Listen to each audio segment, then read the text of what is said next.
Hey everybody, it's your boy, and today's video is going to be about the Sasha Johnson shooting. Contrary to what Andy No said on Twitter, the crime, though in the headlines, is hardly sending shockwaves through the country. So fear not, Americans, we won't be getting the Boogaloo Part 2 anytime soon. But it is a fascinating case nonetheless. So, who is Sasha Johnson? Sasha Johnson is a 28-year-old Black Lives Matter activist and mother who is also part of the TTIP, the Taking the Initiative Party, a leftist political party, potentially even far left. As a BLM activist, she had somehow escaped my attention because apparently she is one of the more well-known BLM figures in the UK, famous for dressing up in paramilitary style uniforms of the Black Panthers and delivering speeches at Hyde Park. She is currently, as of writing the script, in a critical condition after being shot in the head in the London area of Peckham. Yes, the only fools and horses, Peckham. So what exactly happened? From what we can gather from news reports, Sasha Johnson was at a house party in Peckham on the night of the attack. Then during the night, the house was put under fire by unknown assailants, and Sasha just so happened to be the unlucky person to be shot, sustaining a wound to her head. She was rushed to hospital and, according to reports, her surgery has gone well, but is still in a critical condition. When asked about what could possibly have caused this shooting, her associates at TTIP did mention that she had received death threats, though according to the BBC, detectives had said that none of these death threats were credible. A rival gang is rumoured to have launched the hit on the house. It is theorised by witnesses that they did not launch a frontal attack on the property, but instead decided to do a drive-by shooting, hoping to kill the rival they were looking for. Unfortunately, they just so happened to hit Sasha Johnson instead. Sadly though, this is not an unusual occurrence, especially in London. Many people have been killed or seriously wounded by stray bullets or being mistaken for someone else. So what to make of it all? Well, obviously my heart goes out to her family and especially her children, as no one wants to see children without a parent. Initially, when I heard the news, I immediately thought gangs and organised crime had to be involved, but I did not rule out a political motivation. Contrary to what my American friends may think, politically motivated attacks are not exactly rare in this country. Drummond Lee Rigby, the MP Joe Cox, are examples of people who died at the hands of politically motivated killers. However, most of it is not killing but more assault, if anything, like what happened to Carl Benjamin during his MEP run. Reading further into this only confirmed my initial beliefs that this did have something to do with the gangs, though at first I believed that she may have been involved in gang culture,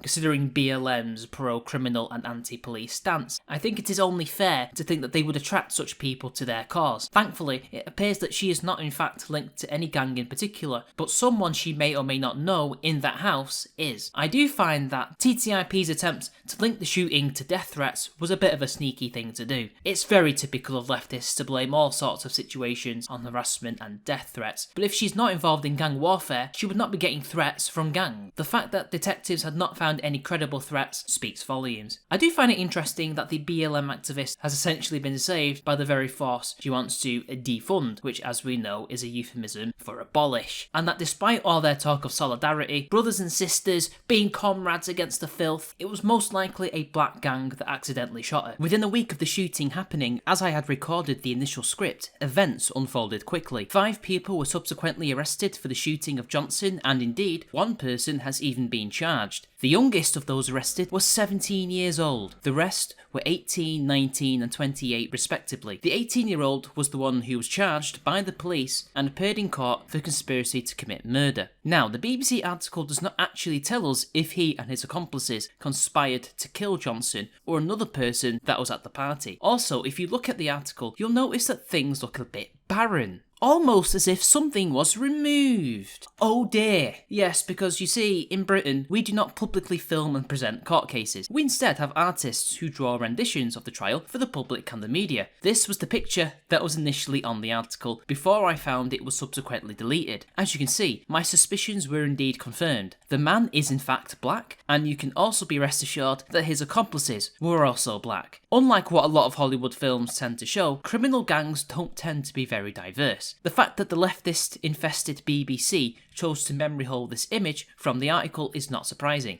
BLM sympathy and support is rife within the organisation, and this shooting has the potential to destroy the entire narrative they try to push. In the UK at least. There was recently a hashtag that was trending on Twitter about how the UK is not innocent during the first anniversary of the George Floyd event. Apparently, we're just as bad as America is in regards to police brutality and deaths inflicted upon minorities. Yet this whole story just proves that, much like in America, the real issue is not police brutality criminality per se, but the criminal element, the poverty, and the degeneration of various black communities within both countries. In the end, Sasha was not shot by a corrupt pig, she was shot by a member of the race she purports to support and speak for, all because she happened to be at the wrong place at the wrong time, because he had a rival gang member he wanted to kill. And although she may be a revolutionary black nationalist commie, as she purports to be, I can't say she deserves this. She's not done an Angela Davis who allegedly supplied weapons to black nationalist terrorists who then went on to shoot cops. Her opinions may be gash, but what has she done to deserve death? Nothing. However, there has been a tweet making the rounds on Twitter that needs to be discussed. A tweet purporting to be from Johnson on an account named Sasha Johnson BLM saying, "The white man will not be our equal but our slave. History is changing. No justice, no peace. Hashtag BLM. Hashtag Brixton.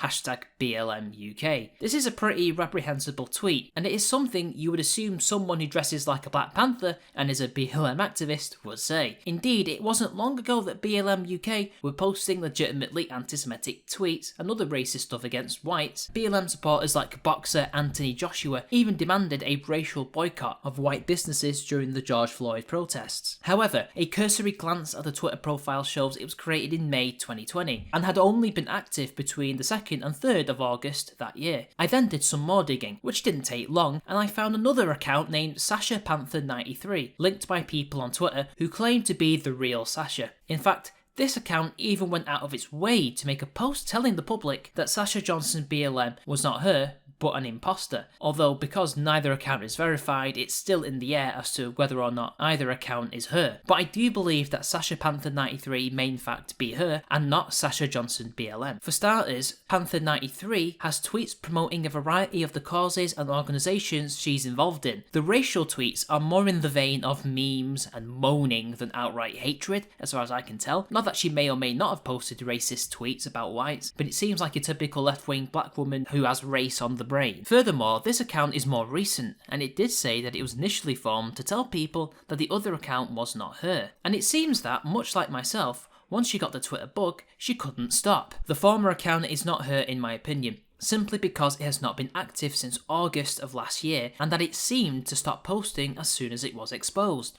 On reflection, it is quite obviously fake, and the tweets are a bit too on the nose to be real, even though there are black racists who say that. It does not seem to purport to her style of tweeting to be her, in my opinion, so I would say that there is a 98% chance the account is not her. I hate to be the man who has to say this, and it will sound callous, but she's only made the headlines because of who she is, and who she happens to be affiliated with. If she hadn't gone viral and made those Hyde Park speeches, if she hadn't been well connected within leftist and black nationalist circles in the UK, she would just be another statistic in Sadiq Khan's London. She may have reached the news because she's a woman and not a man, but she would not be headline news, just a tragic tale somewhere down the website or in the middle of your newspaper. If she survives, which on current information suggests she will, she'll either slip back into obscurity or become a bigger celebrity. So far, from what I can see, the left has not used this for political gain. Doesn't mean they won't, doesn't mean she won't either, but we have to use this to drive the point home about inner city violence. We need to make people like her wake up and see what's going on. She wasn't shot by the state, she wasn't even shot by a cop, but by criminals. Will BLM, after the revelation that she was killed by a black criminal, finally address the real issues in the so-called black community they claim to represent? No, because to do that will force them to admit that their entire organisation's narrative, their foundational myth, the myths of black nationalists, leftism, etc. are fundamentally wrong on this question, and others. You will not see ideologues such as these do a U-turn on this question. They will double down and they will go through mental gymnastics to try and spin this as something other than it is. It won't be because this man who almost killed Sasha Johnson is a product of crime, poverty, fatherless homes, and rampant, damaging government intervention, but of a white, supremacist, capitalist society. That's what they will say. But anyway, that's all I have for today. Until next time, I'll see you all later.